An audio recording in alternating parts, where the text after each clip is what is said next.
Good morning, everyone, and welcome to the virtual breakfast sessions.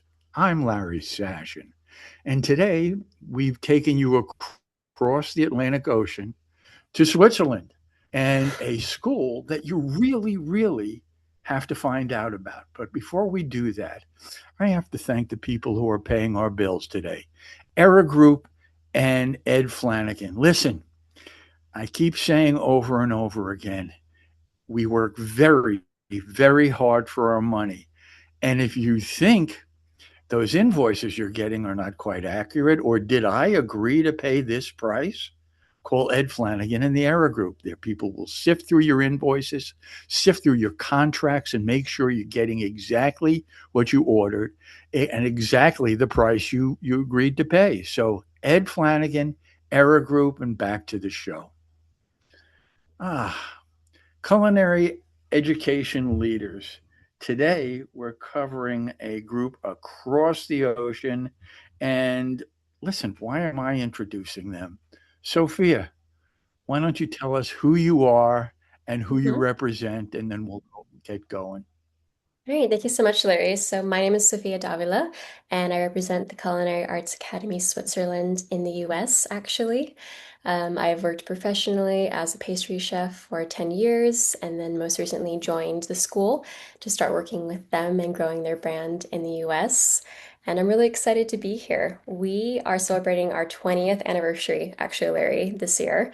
So we're very excited about that. This marks 20 years of impacting students, of being in the industry and forming partnerships and relationships. And it's really cool to be here.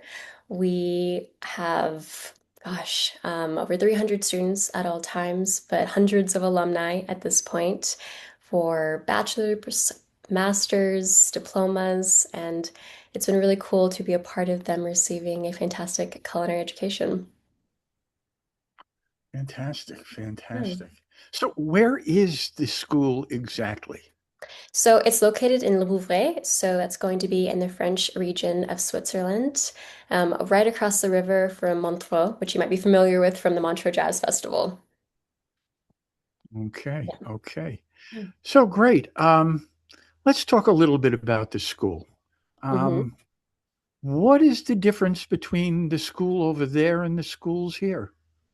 Yeah, no, I love this question. I actually get it a lot with students when they're considering our program. And I think the biggest difference right now is the class size. So for each one of our classes, we only allow 12 students in that group. This allows us to make sure they're getting really one-on-one focused attention when they're studying with us, as opposed to some other schools that obviously have a fantastic reputation, but it's just going to be a much larger setting, so the students don't get as much like hands-on time. The second thing is obviously the location. We are located very centrally within Europe. So for the students wanting to explore multiple aspects of European cuisine, we're actually quite convenient for them to do that. And then they get a more global perspective, I think, on food. And I think the final thing would also be our facilities. Because we're new, we have the luxury of having very new, beautifully equipped kitchens. So we have over 18 on campus that are state of the art and provide a wonderful learning experience for the students. All right. So let's talk about the difference in, well, let's talk about your school. What happens when a Mhm. student arrives? Is it a 2 year course? Is it a 4 year course? Are they getting a certificate? Are they getting a bachelor's degree? What are the designations? So they have a couple of different options. We have students that come for a Swiss diploma. So that's going to be a two-term, and our terms are 11 weeks, by the way. So a two-term program with an internship if they come for the diploma program. If they come for their bachelor's, it's going to be a three-year program, which is actually quite unique because they graduate with a double degree in partnership with University of Derby. And then they also have a year's worth of working experience included in the bachelor's program. So they're going to have two internships. And then the final thing we offer are master's programs, which again is complemented by internships. So something that's really important to us are the internships for our students because we understand that it's wonderful for them to work with our chef instructors, right? They are incredibly talented, all leaders in the industry. They've come, had incredible careers, but the students need to also practice what they're learning, and get into the real world. And it's really cool to see the growth of the students because they start off maybe a bit more timid, new to the kitchen and moving around. And then you can actually very clearly see their progression throughout their time in school. And the other thing I really like is that as they progress, term-wise, they actually move up the levels in our building. So the Apicius building, which is where most of our kitchens are housed, they will actually get to the top level in their final year. So they get to have that full like experience of really growing from the ground up and having like a really strong foundation. Okay, so are they learning in English, French, German, what? Yeah. They're learning in English. So we're a really international school, and we attract students from all around the world. So the classes are all taught in English, and then the students have the choice to either take German or French classes when they're with us. And, for the students that really want to come and do their internship within Switzerland or Europe, we always encourage them to really apply themselves to their French or German because it just like grows their chances. We always joke with students, especially our pastry students. I'm like, you really need to learn this. This is, even if you don't want your internship within Switzerland, you need to know the French in order to have a good, mindset going into different kitchens. It'll make your life a lot easier. Right. Yeah, It's like having a Hispanic kitchen in the United States and nobody speaks Spanish. exactly. It's rough. It's rough. So you don't need it, but it makes life a whole lot easier, I imagine. Exactly. Okay, so let's talk about those designations that you we were talking about, the different degrees. Associate's Mhm. degree. Um, w- Yeah. Walk us through the degree itself. So they're not receiving an associate's, they're actually receiving like a bachelor's degree, Bachelor of Arts when they come to study with Mm. us. Um, that's going to be, a 3-year program, as I mentioned, but we divide it into basically 3-term blocks. So they do 3 terms, they leave for their internship, they come back, do 3 more terms, leave for an internship, and then in their final year, they will actually move to Brig. We don't say this is where our school is located because this is like a secondary campus where we finish the instruction for the students. And it'll run a restaurant. Actually, they're called Alpina, which is open to the public. So in their final year, they're actually learning how to run the whole restaurant, the front of house, the back of house, do all the ordering, the menu planning, working with the guests, the booking systems, because we really want them to be well-rounded when they leave us. Now, the first 2 years of the bachelor program are far more focused on actual practical skills and time in the kitchen. They have close to 30 hours of just kitchen time a week. So they're getting their, instruction hours in that way. But then in their final year, they move on to much more of like the business side. Minus the Alpina and restaurant running side, they're getting all the classes they need to Mhm. be able to run a business later on. And I think this is a really good thing for students nowadays because we know that the culinary industry is, let's say, it can be a little rocky, it constantly is changing and evolving, and there's different avenues, but having both the kitchen skills and then the business side to complement it really makes the students have an edge that I think is like super important to having like longevity in their career later on. Yeah. Yes. So tell us about the students. Mhm. What is the median age? What have they done before? Are they Yeah. fresh out of high school? Um, Describe a student. So this question is always interesting to me because I would love to tell you we have a median student for each one of the programs, but it depends on which one. So for our bachelors, typically they're ranging from fresh out of high school to maybe late 20s, because they've either worked in the industry and decided they want to have a degree in it, or they knew that they wanted to do this since they were little, and as soon as they're done with high school, they want to come to us. For our diploma programs, the range is vast. We have students, again, fresh out of high school, and then we have students who are career changers and they have worked in industries not related to hospitality at all and decided that this is their passion.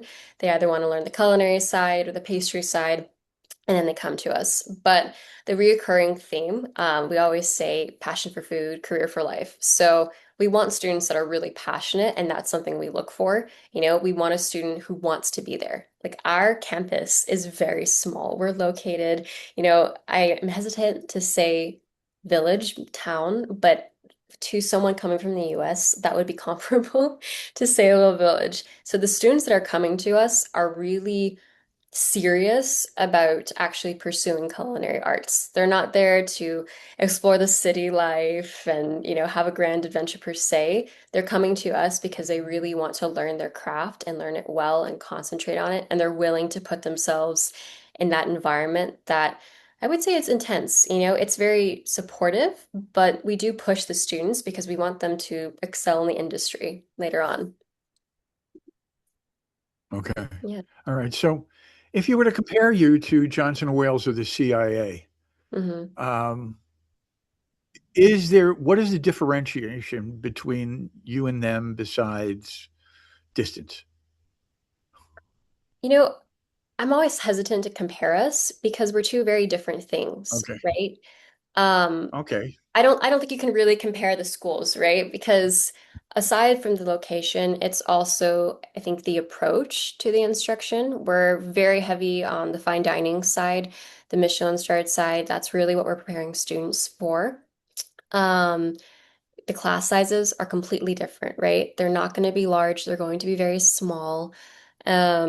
I think that. hmm, when you have such a large campus, it's very easy to get lost. And our campuses are so small that the student doesn't have that ability to hide, right? They're there from start to finish. The instructors know them by name, our dean knows them by name. And we also have an internship office that all the students pass through. Like we basically make sure that they get a job. Like they can't continue in the program unless they have this internship. And we also come from a large hospitality education group, right? So we're under Swiss Education Group that has hospitality business schools, a hotelier school, and we worked in partnership with them to host something called the International Recruitment Forum, which is a giant event that we put on where top recruiters from around the world come to recruit our students. So you have the top hotels, and restaurants. I mean, anything that has to do with hospitality, basically in one room, and our students have the opportunity to interview on the spot, to network with them. So I think we've really created an industry reputation that's super strong. But we also open the doors for our students to have strong relationships from, their second term onwards. So if a student comes to us and is willing to really work hard to develop that, to put themselves out there, they'll actually graduate and leave with a very strong network that they might have had to like spend years, trying to grow if they went to a different school. Okay. You started describing the thing that I was going to ask next, the opportunity. The hmm opportunity. You go through your 3 years, you have your degree. Where do you go from here? How does the school help you? Do they help you get a job? Do they make that phone call to somebody? I have somebody that's really good for you. Do they guide you to the hospitality end, if that's where you're leaning? At the end of 3 years, what does the school do for the students? Yeah. So, they're going to be placed at the end of their 3 years. But I think it's important to note that, like, when they leave our program and our school, they're not graduating just with like a basic knowledge, right? They've already had a year's worth of work experience. So they're not entry level, because of their Right. training and what we've done to equip them up to that point. So we don't really see an issue with our graduates finding work afterwards. We're there to guide and support and help. They can always call us, use our internship, network if they so wish. But a majority of them already know what they want to do or already have job offers before they leave our school. So we actually find it's a very easy transition. They just have to get through the first internship, right? The first internship is usually the hardest, where they're like, I'm not sure if I want to do this as a career. Sure. Maybe I need to choose something different, or they're shocked, because I mean, to anyone, it's shocking to go into a Michelin style kitchen and have that intense work pace.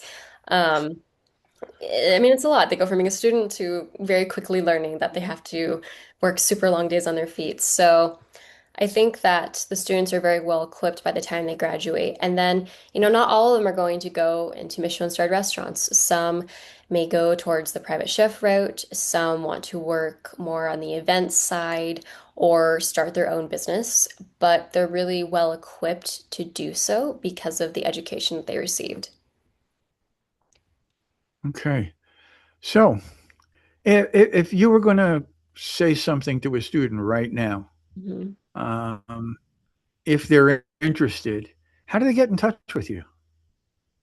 It's very easy. So, on our website, we have a contact us form in very clear print. And if they just go to our website, they will see us. And based off of where that student is living, if they're in the US, then they'll be put in touch with me and I will speak to them and basically help them throughout that whole process. So that's what my team does. We counsel the student not just so for coming to our school, but mostly to find out what they want to do, right? Like we recognize our school is not for everyone, but we want the students to feel supported throughout that process, and really figure out if this is their passion. Do they need a bachelor's degree or do they need maybe a short program? Do they have work experience? Do they not? Um, I really enjoy hearing their stories.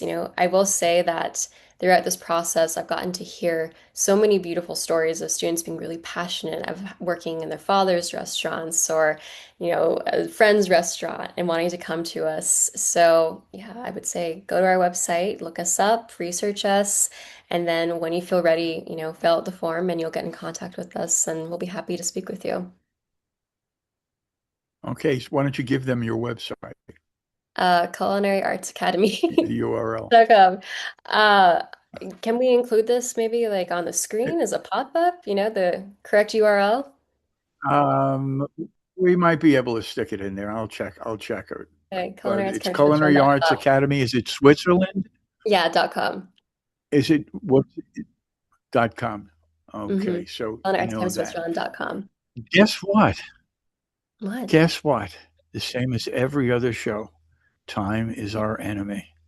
And I promised you that this would be a 5 minute half hour, and it just about is right now. So Wow. before you give that last bit of Mhm. information to our listeners, I have to thank Ed Flanagan and the Era Group one more time. Listen, Yeah. if you're tired of paying your employee taxes, call Ed Flanagan and the IRS 125 cafeteria plan. Ask him about it, and he will show you how to claw back some of that money and actually give your employees a benefit. So, Ed Flanagan and the Era Group, it has been wonderful having you on this show. But Thanks so much before for you having me. go, we could have you back again if you really like to, but we need to know that one information, that one thing that will make people feel I must give that call because if I don't, I'm going to at least miss an opportunity. There's a door out there to open, and Sophia is here to help you. Give them some wisdom. I would say that if you have a passion for the culinary arts world, then we have the ability to help you have a career in it. That is our entire goal with having students come to us, and there's nothing we love more than taking them from start to finish of their journey and seeing them become the chefs that they want. There's a big difference between a cook and a chef, and at our school, we are doing just that. We're helping form chefs for the industry, leaders, that will make us proud. But thank you Okay. again for having me. Really appreciate it. It's been a pleasure, Larry. Thank you for being here, taking time out and being with us. We appreciate it. Folks, we're going to be back again tomorrow with another show. Um, but until that time, I only have things to say. Sophia, thank you for taking your time to be on this show. That's number one. Number two, everybody, two things that I always tell you to remember: stay positive, test negative, and Mm. I'll see you tomorrow. Have a great one. Bye. Bye now.